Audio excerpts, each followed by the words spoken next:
경기도 성남에서요 70대 주민 2명이 흉기에 찔려 숨진 채 발견됐습니다. 유력한 피의자로 같은 아파트에 사는 60대 남성이 체포가 됐는데 이 남성은 앞서 흉기로 이웃을 협박한 혐의로 한 차례 경찰 조사를 받고 풀려난 지 40분 만에 이런 범행을 저지른 것으로 조사가 됐습니다. 어떻게 된 일인지 함께 또 살펴보시도록 하죠. 그런데 이게 쉽게 납득이 좀 되지 않는 사건이라서 간략한 개요를 좀 저희가 정리하고 가겠습니다. 손정혜 변호사께서 좀 정리해 주시겠어요? 어르신들 5명이서 화투를 치셨던 모양이고요. 이 과정에서 좀 분쟁이 발생하거나 좀 언쟁이 있을 만한 감정 상하는 일이 있었던 것 같습니다. 네. 처음에는 이 피의자가 경찰에 신고해서 여기 화투판이 벌어졌다라고 도박 혐의 취지로 이제 신고를 했고 그 경찰이 출동을 했는데 현장에 화투가 없다 보니까 도박죄로 입건을 할 수가 없는 상황이고 실제로 점당 100원이었으면 도박죄로 처벌하기도 좀 어려운 측면이 있거든요. 네네네. 그래서 되돌아왔는데 다시 이 사람이 신고를 합니다. 내가 흉기를 가지고 있다. 예. 나를 체포해 가라라고 해서 현장을 갔더니 실제로 흉기를 가지고 있었고 그래서 이제 경찰로 입건해서 임의 동행을 해서 왔는데 경찰에서는 이제 밤에 이제 와서 여러 차례 이제 조사를 해보고 구두로 물어봤는지 조서를 꾸몄는지까지는 확인이 되지 않습니다만 시간상으로는 그렇게 피의자 신문조서를 정식으로 했을 것으로는 보이지는 않습니다. 일단 고령의 나이인데다가 본인이 이제 흉기로 협박한 사실 자체를 인정하고 있고 피해자에게 위해를 가할 가능성이 낮아 보이고 주거지도 일정해서 석방했다, 영장 청구할 사안이 아니라고 판단을 했다라고 석방을 시켰는데 석방돼서 집에 돌아가신 다음에 술과 흉기를 가지고 나와서 40분 만에 다시 피해자 집으로 가서 살인을 했다라는 게 이 사건의 개요입니다.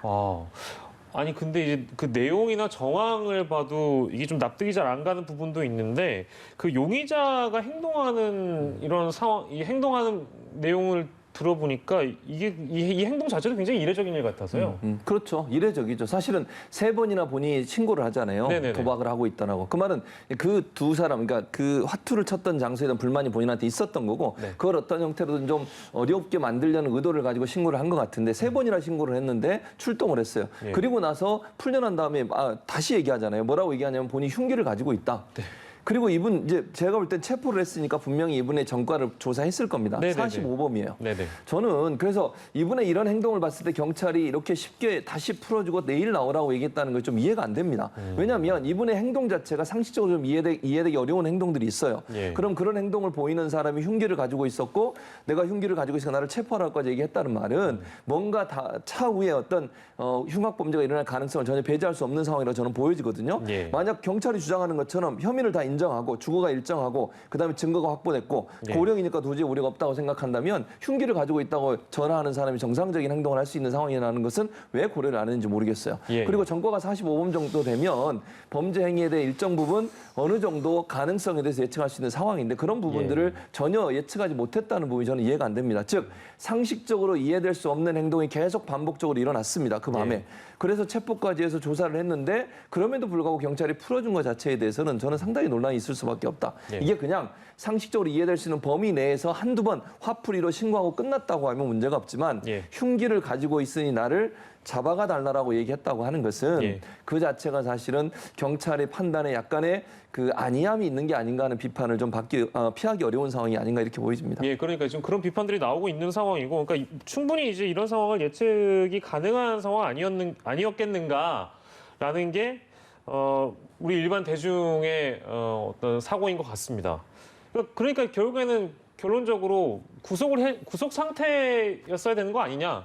그렇게 됐었다면 이런 상황이 이런 상황이 벌어지지 않았을 텐데 그게 안타까운 거죠. 손정혜 변호사께서 앞서 이제 짚어주시긴 했는데 뭐 경찰이 그때 당시에 구속 사유가 글쎄 뭘까 이제 없다 판단했다고는 합니다만 밤 늦게 석방한 것도 조금 저는 납득이 잘 가지 않아요. 그러니까 구속영장을 청구하지 않는다고 하더라도 체포는 48시간 할 수 있다라는 것이고요. 그리고 석방을 한다고 하더라도 예를 들면 우리가 과거에 강서구의 PC방 살인 사건이 있었습니다. 그때도 어떤 것이 문제가 됐었냐면 경찰에게 사건을 좀 중재해 주세요. 이렇게 난동거리는 손님이 있습니다. 분쟁이 생겼습니다 했는데 15분 만에 중재를 하고 떠났고 다시 흉기를 가져와서 살인사건을 벌인 게 강서구 살인사건이거든요. 표면적으로는 중재가 되어 보이거나 다시 재범 우려가 없다라고 평가될 수 있지만 언제든지 그 분노나 화가 폭발해서 특히 굉장히 늦은 시간에는 예. 또다시 어떤 범죄를 저지를 가능성까지 대비해서 충분히 흥분하지 않았다고 하더라도 이 분쟁에서 조금 시간적인 간격을 준다거나 예. 중재를 한다거나 화해를 시킨다던가 이런 좀 섬세한 처리가 좀 필요하지 않았을까 생각이 들고요. 예. 적어도 48시간 정도는 조금 분리해서 피해자와 가해자를 분리해서 화가 좀 누그러뜨려지게 하는 조치가 있었으면 어땠을까 굉장히 안타까운 마음이고요. 예. 특히 범죄 전력이 이렇게 많다는 것은 폭력성이 굉장히 많다라는 것이고 예. 흉기를 스스로 들면서 나를 잡아가세요라고 했을 때는 이 사람이 왜 이렇게 했을 것인가에 대한 평가가 있었어야 되거든요. 단순히 분쟁을 야기할 목적이냐 아니면 정말 분노 상태에서 어떤 일을 저지를 수도 있는 사람이냐 이 부분을 일견 표면적인 상태로는 관찰이 어렵기 때문에 조금 더 피해자들을 위한 적극적인 조치가 필요했다. 예. 우리 사회에서는 좀 어르신, 이 지금 피의자도 69세거든요. 예, 예. 피해자들은 70세십니다. 예. 70대 초반이신데 어르신들끼리 화투치다 좀 싸웠나 보다 이렇게 경시했던 건 아닌가 매우 네. 안타까운 사건입니다. 예. 피의자가요. 분당 경찰서 유치장을 나서면서 이런 얘기를 했다고 합니다. 그러니까 피해자들한테 나는 술, 담배도 사주고 내가 때때로는 물건을 고쳐주기도 했다. 뭐 이렇게 사이가 좋았다고 주장을 했다고는 하는데요. 그런 주장은 왜 했을까요? 제가 볼 때는 아마 이제 이게 우발적 범위라고 하는 부분을 더 강조하기 위한 생각이 있지 않았나 하는 생각이 들어요. 그러니까 예. 평소에 사이가 좋았는데 화투판에 있었던 분쟁 때문에 결국 이런 범죄가 일어났다. 왜냐하면 본인이 45범이나 된다고 얘기를 하고 있잖아요. 이 상황이라면 예. 법적인 부분에서 본인이 어떤 처벌을 받을지도 어느 정도 저는 예상할 거라고 봅니다. 그런 차원에서 본다면 그런 발언을 통해서 본인의 범죄 행위에 대한 처벌을 좀 약화시키려는 의도가 있지 않나 하는 생각이 들어요. 예. 그리고 어쨌든 또 본인이 이게 예를 들면 언론에 이런 얘기가 나오게 되면 예. 결국 본인에 대한 이미지라든지 사회가 보는 본인의 어떤 그 정체성 이런 부분에서 상당히 부정적인 이미지가 생길 수 있잖아요. 그걸 좀 막아보려는 의도가 있지 않나 하는 생각이 드는데 예. 저는 이제 중요한 건 흉기로 협박을 했잖아요. 그래서 체포가 된 겁니다. 네. 그리고 45범이나 됐고요. 그리고 칼을 들고 있으니 나를 체포하라고 그렇게까지 얘기했다고 하면 이분의 그 어떤 그 범행의 위험성 또는 범행의 가능성은 상당히 높아진다고 볼 수 있을 텐데 그런 부분이 왜 경찰에서는 제대로 인지가 되지 않았는지가 저는 제일 이해가 안 되고 그다음에 뭐 예를 들어서 흉기를 가지고 있는 상태에서 밤에 술병까지 들고 있는 상태라고 하면 술을 먹고 흉기를 들고 있는 상태면 충분히 범죄의 가능성이 높아질 수 있다는 위험성은 예측 가능한 부분인데 예. 그런 부분을 전혀 예상하지 못했다는 것도 좀 이해가 안 되는 부분이어서 이 부분은 사실 일반 국민이 볼 때도 경찰이 너무 안이하게 대처한 게 아닌가 하는 그런 비판을 받을 수밖에 없는 상황이라는 생각이 듭니다. 예, 이런 상황에서 김창룡 경찰청장이 유족에게 유감을 표하고 석방 조치가 과연 적절했는지 조사하겠다 이렇게 밝혔습니다. 물론 이제 부적절한 것을 인정하고 이제 앞으로 이런 부분을 미연에 방지하기 위해서 더 노력하겠다라는 입장으로 들리는데요. 이 사건과 관련해서 앞으로 어떤 식으로 좀 조사가 이루어질 거라고 보십니까? 일단 살인 혐의를 부인하고 있다고 합니다. 그렇기 때문에 자백만으로는 안 되고 예. 현장에서 인과관계나 사건 경위상 합리적으로 이 사람이 죽였을 것이라는 충분한 의심은 들지만 동선을 파악해야 되고요. 부검 결과도 나와야 될 것으로 보이고 현장 검증을 통해서 관련된 물적 증거를 찾는 것이 급선무가 아닐까 생각이 듭니다. 예. 고령이라고 하더라도 피해자가 2명이나 발생한 사망 사건이기 때문에 지금 영장실질 심사를 거치고 있지만 구속은 불가피한 사건으로 보이고요. 예. 지금 협박만 인정하고 있고 살해의 구체적인 혐의나 동기나 이런 것들을 일체 진술하지 않고 있기 때문에 예. 조사는 여러 번 이루어질 가능성이 있는 상황입니다. 예. 마지막으로요.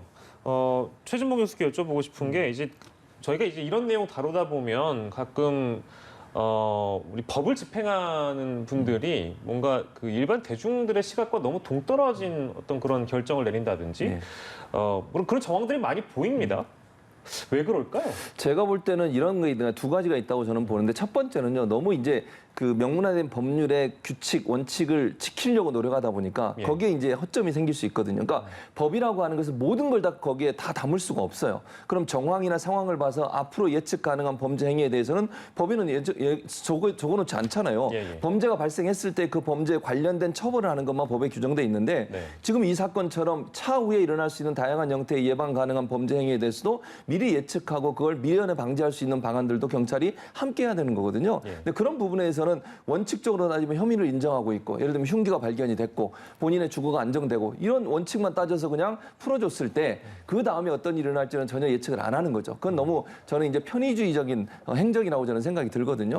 두 번째는 이제 업무가 만약에 이분을 구속하게 되거나 아니면 이제 48시간 어쨌든 인신을 구속해서 조사를 하게 되면 절차가 더 많아지지 않겠어요? 물론 이 경찰관들이 그렇게 했다고 제가 단정적으로 얘기할 수는 없지만 업무의 과중성이라든지 그런 부분에 대한 어떤 그 뭐랄까요? 경찰서 내에서 처리할 여러 가지 행정적 사무적 부분들이 부담스러워서 안 했을 가능성 뭐 이 사건뿐만 아니라 일반적으로 이런 일이 일어날 때 제가 말씀을 드리는 겁니다. 이 두 가지 사안들 때문에 결국은 좀 더 적극적으로 예방 가능한 범죄의 어떤 예측들을 통해서 다른 범죄가 발생하지 않도록 미리미리 미연에 방지할 수 있는 그런 시스템 자체가 부족하다는 점이 저는 문제라고 봐요. 그래서 경찰청장이 얘기했던 것처럼 이번 사건을 계기로 해서 조사 잘 하시고 그리고 나서 이런 비슷한 사례, 즉 예방할 수 있는 예측 가능한 범죄에 대해서 적극적으로 경찰이 개입해서 그걸 예방할 수 있는 방안들에 대한 시스템을 만드는 것이 필요하지 않겠나 이런 생각이 듭니다.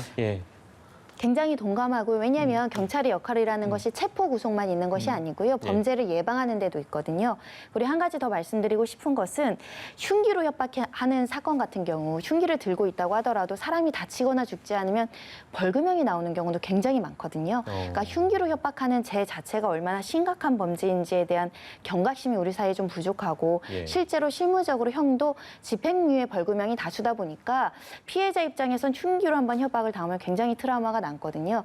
이런 것 또한 중대한 범죄이다. 이런 인식이 좀 퍼져야 될 것 같습니다. 네, 이런 일이 참 없어야 되는데 간간히 이제 그 어이없는 내용들로 시청자 여러분들을 만날 때가 있습니다. 아마도 이 사건도 그런 사건 중에 하나일 것 같고요. 앞으로 이런 일이 없어야 되겠죠. 두 분과 오늘 이 시간 함께했습니다. 손정혜 변호사 그리고 최진봉 성공회대 교수 오늘 이 시간 함께했습니다. 고맙습니다.